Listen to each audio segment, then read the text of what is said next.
पुढील 4 ते 5 दिवस विदर्भ मराठवाड्यामधील काही जिल्ह्यांमध्ये मुसळधार ते अतिमुसळधार पाऊस, तर गुजरात, मध्य प्रदेशसह देशामधील 18 राज्यांमध्ये मुसळधार पावसाचा इशारा.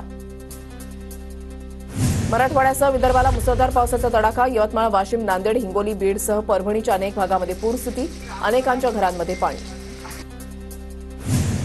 परभणीच्या चारठाणा परिसरामध्ये जोरदार पाऊस, गोद्री नदीला पूर, अनेक गावांचा संपर्क तुटला. परभणीच्या सेलू शहरासह तालुक्यामध्ये जोरदार पावसाची हजेरी. पावसामुळे अनेकांच्या घरांमध्ये शिरलं पाणी. आमदार मेघना बोर्डीकर यांनी अतिवृष्टी झालेल्या गावाला भेट दिली. परभणी जिल्ह्यामध्ये मुसळधार पाऊस, गोदावरी नदीला पूर, मंदिरं पाण्याखाली, पूर पाहण्यासाठी नागरिकांची गर्दी. हिंगोलीमध्ये शेतामध्ये अडकलेल्या नागरिकांना बोटीच्या साह्यानं बाहेर काढण्यात आलं. तब्बल 6 तासानंतर नागरिकांना बाहेर काढण्यात प्रशासनाला यश. हिंगोली, नांदेड आणि परभणी जिल्ह्यामध्ये मुसळधार पाऊस. हिंगोली शहरातून 200हून अधिक नागरिकांचं स्थलांतर. विदर्भ मराठवाड्याच्या वाहतुकीवर परिणाम. पुलावरून पाणी वाहत असल्यानं पूल पार करणं युवकाच्या आलं उलट. यवतमाळच्या दिग्रस मार्गावरची घटना. पूस नदीला आलेल्या पुरामध्ये युवक वाहून गेला. घटनेचा व्हिडिओ व्हायरल. वाशिमच्या कारंजा तालुक्यामध्ये पुरातून वाट काढताना आजोबा वाहून गेले. गावकऱ्यांनी तत्काळ पुरामध्ये उतरून आजोबांना बाहेर काढले. पावसामुळे उदगीर लातूर मार्ग वाहतुकीसाठी बंद. नळेगावच्या घरणी नदीच्या पुराचा वाहतुकीला मोठा फटका. नळेगाव जवळील पर्यायी पुलावरून पाणी वाहू लागल्यामुळे वाहतूक ठप्प. नांदेडमधील आसना नदीनं गाठली धोक्याची पातळी. पावसाचा जोर कायम. नांदेड जिल्ह्यामध्ये जनजीवन विस्कळीत. नांदेड जिल्ह्यामध्ये पैनगंगा नदीला मोठा पूर. किनवट तालुक्यामधल्या सहस्रकुंड धबधबा ओसंडून वाहतोय. पर्यटकांना खबरदारी घेण्याचं प्रशासनाचं आवाहन. छत्रपती संभाजीनगर जिल्ह्यामधल्या सीताखोरी धबधबा पूर्ण क्षमतेनं प्रवाहित. मुसळधार पाऊस झाल्यामुळे कन्नड तालुक्यामधील गौताळा अभयारण्यामधील धबधब्याचं रौद्ररूप.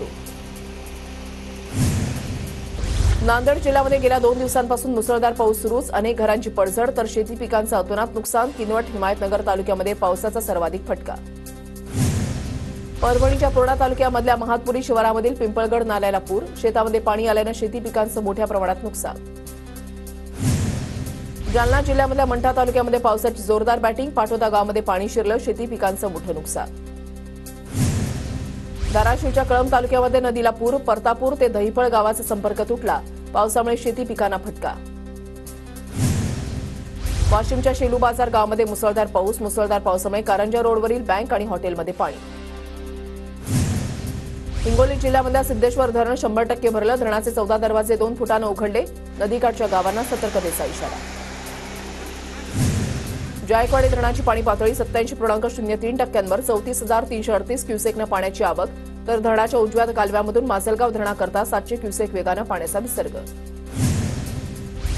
तुळजाभवानीच्या दानपेटी घोटाळ्याप्रकरणी दाखल अवमान याचिकेवर आज औरंगाबाद खंडपीठामध्ये सुनावणी. धाराशिवचे जिल्हाधिकारी सचिन ओंबासे आणि राज्याच्या मुख्य सचिव सुजाता सैनिक यांना आज हजर राहून म्हणणं मांडावं लागणार. भाईंदर पश्चिमेच्या धारावी देवी मंदिराच्या जीर्णोद्धारासाठी 5,75,00,000चा निधी मंजूर. आमदार गीता जैन यांच्या प्रयत्नांना यश. मंदिर जीर्णोद्धार करण्यासाठी भूमिपूजन सोहळा संपन्न. गौरी गणपतीला आनंदाच्या शिध्यामधून मैदा पोहे गायब. नागरिकांना 15 दिवस उशिरानं शिध्याचं वाटप. पुणे जिल्ह्यामधील 10 तालुक्यांमध्ये शिधा वाटप. श्रावणी सोमवार निमित्त बीडच्या परळीमधील वैद्यनाथ मंदिराला आकर्षक विद्युत रोषणाई आणि फुलांची सजावट. मात्र गेल्या 2 दिवसांपासून सुरू असलेल्या पावसामुळे भाविकांची गर्दी नाही. गणपती बाप्पाच्या स्वागतासाठी पुण्यामधील बाजारपेठा सजल्या. पूजेचं साहित्य, सजावटीच्या वस्तू खरेदीसाठी नागरिकांची दुकानांवर गर्दी. मुख्यमंत्री एकनाथ शिंदे आज श्री क्षेत्र भीमाशंकर इथे सहकुटुंब दर्शन घेणार. भीमाशंकरमध्ये हेलिपॅड आणि सुरक्षा व्यवस्थेची शिंदे गटाच्या पदाधिकाऱ्यांकडून पाहणी. मनोज जरांगे आज भीमाशंकरचं दर्शन घेणार. दर्शनानंतर पुण्यामधल्या प्रमुख पदाधिकाऱ्यांची बैठक घेणार. बैलपोळ्याच्या निमित्तानं नाशिकच्या मालेगावमधली बाजारपेठ सजली. साहित्य खरेदीसाठी शेतकऱ्यांची बाजारामध्ये मोठी गर्दी.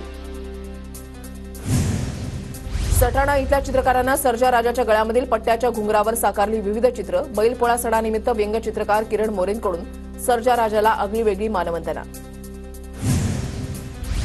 राज्यामधल्या बंद सहकारी साखर कारखाने पुन्हा सुरू होण्याची शक्यता. केंद्रीय सहकार मंत्रालय स्तरावर हालचाली सुरू.